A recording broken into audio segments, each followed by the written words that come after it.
Today, we're digging into a story that's playing out just under the surface of the daily headlines.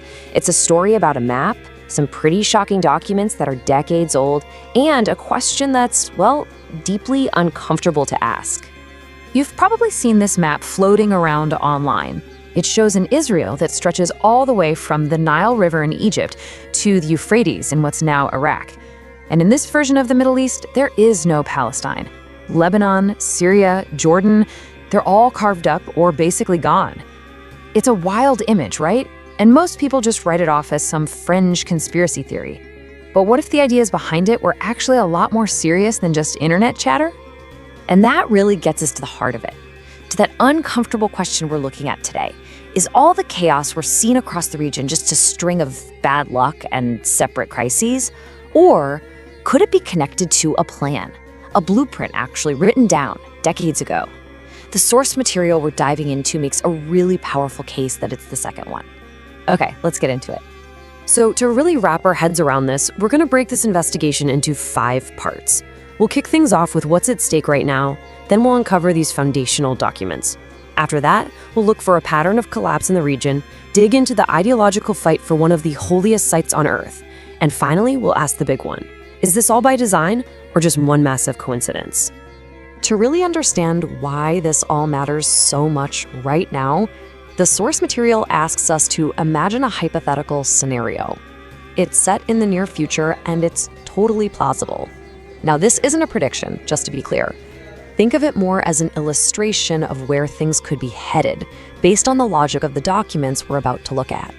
So, picture this. It's February 28th, 2026. That crisis that kicked off back in 2023 has just completely spiraled out of control. Iran and Israel have already traded missile strikes. There was a short, sharp war in 2025 that hit Iran's nuclear program hard. Then, huge anti-government protests break out across Iran and the regime cracks down, brutally. That's the moment. Citing the need to protect the protesters, a joint U.S.-Israeli attack is launched. Let me explain to you guys this in simple English. Okay? Iran is run by lunatics, religious fanatic lunatics. They have an ambition to have nuclear weapons, and this is the weakest they've ever been. Take away their missiles, take away their navy, take away their drones, take away their ability to make those things so that they can never have a nuclear weapon. It was the right decision. Hitting Iran's leadership. Iran, of course, sits back, and just like that, the Strait of Hormuz, the world's oil artery, is shut down. The whole region is on fire. So the question is, was that just a desperate reaction to a crisis? Or was it the final move in a game that started a long, long time ago? To answer that, we've got to go back in time.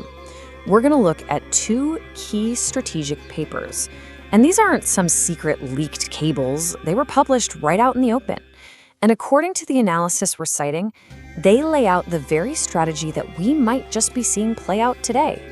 First up is a document from 1982. It's called A Strategy for Israel in the 1980s, written by an Israeli official, Oded Yinon. And its main idea was, frankly, breathtaking.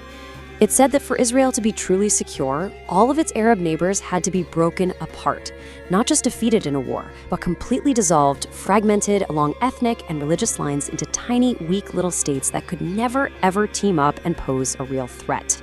Yinon actually pointed to Iraq as the #1 target, and he imagined it splitting into 3 pieces: a Shia state, a Sunni state, and a Kurdish state. Fast forward 14 years to 1996, and a new document pops up, a clean break, a new strategy for securing the realm. Now, what's really interesting here is who was involved. The guy leading the group was Richard Pearl, who would later be a key architect of the Iraq War. And this paper was written as direct policy advice for the new Prime Minister of Israel, a guy named Benjamin Netanyahu. A lot of scholars argue that this paper basically took the Yinon Plan and polished it up, turning it into a concrete U.S.-Israeli policy agenda. And it even named its targets out loud: Syria, Lebanon, Hezbollah, and the biggest one of all, Iran. Okay, so you hear these plans talked about with the term Greater Israel. And we need to be really, really clear here. That term means 2 totally different things.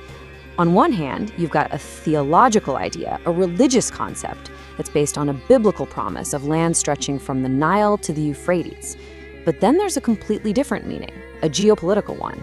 It describes a secular, strategic goal for regional dominance by expanding and breaking up your rivals, which is exactly the kind of thinking in those Yinon and Clean Break papers. It's the second strategic definition that our source material is all about. So, okay, we've got the documents, we know what they said they wanted to do. The next logical step here is to put those goals right next to the history of the last 20 years. And just ask a simple question: do they line up? Is there a pattern here? Or was everything that happened next just a really, really unlucky series of coincidences? Let's just look at the checklist. The Yinon and Clean Break papers laid out the main threats that had to be taken out or broken up. Number 1 on the list was Iraq. Well, it was effectively destroyed as a single country after the 2003 invasion. Check. Then there was Libya. It fell apart in 2011. Check. The very same year, Syria collapsed into a horrific civil war. Check. After October 2023, Hamas was decimated. In 2024, Hezbollah was hit hard. And now, the very last state on that list, Iran, is facing direct attack. The correlation is, well, it's pretty stunning. The source analysis we're looking at puts it like this. Every state that Yinon and the Clean Break paper named as a threat or a target has been either destroyed, destabilized, or is currently under attack, every single one. So the pattern isn't just there, it's, according to this view, it's a perfect match. But this whole remaking of the Middle East isn't just about armies and redrawing borders. The source material argues there's another war being fought, a parallel campaign on the ideological front, and its ground zero is one of the most sensitive, most explosive pieces of land on the entire planet, the Al-Aqsa Mosque compound in Jerusalem, which is also known as the Temple Mount. For decades, there was this very delicate balance at Al-Aqsa, what everyone called the status quo. It was this long-standing agreement that kept it as a place of worship just for Muslims. Well, a lot of observers will tell you that status quo is now completely dead. And if you want to see the change, just look at the numbers. Back in 2009, there were about 5,000 visits by Israeli settlers and activists into the compound, visits that Palestinians see as provocative raids. Now, jump forward just 10 years to 2019.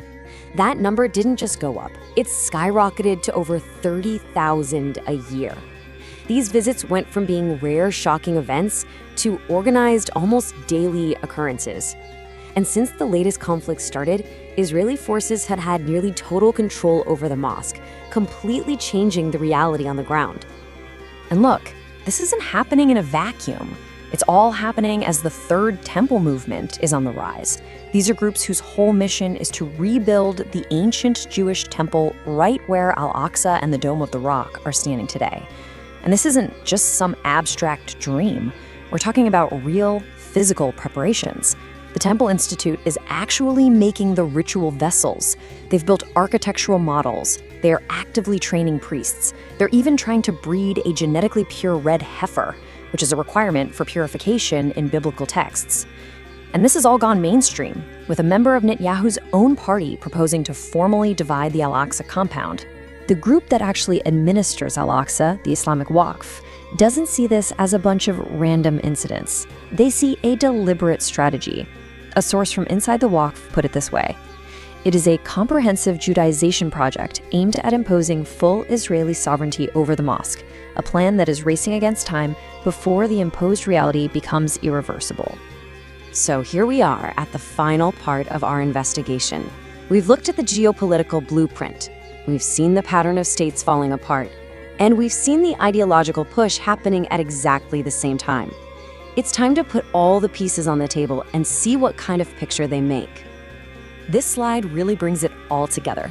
On the left, you've got the strategic documents from 82 and 96 calling for the breakup of Arab states. In the middle column, you see the geopolitical actions from 2003 all the way to today, where every single one of their named targets gets destabilized.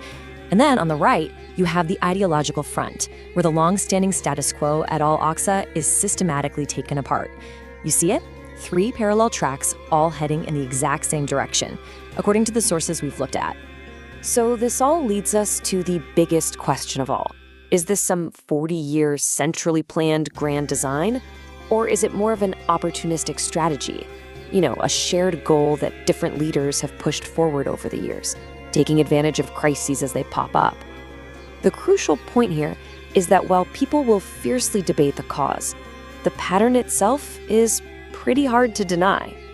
In the end, here's what we can say for sure. The ideas and the strategies we've talked about today are not secrets. They aren't just theories. They are documented, they are published, they are real. So the question really isn't whether this blueprint exists anymore. The question is, what happens next? The Middle East is being reshaped right now in real time. And it's not just by politics, but by these incredibly powerful ideologies. Understanding this framework isn't about agreeing with it. It's about seeing the forces at play. Stay informed, stay critical,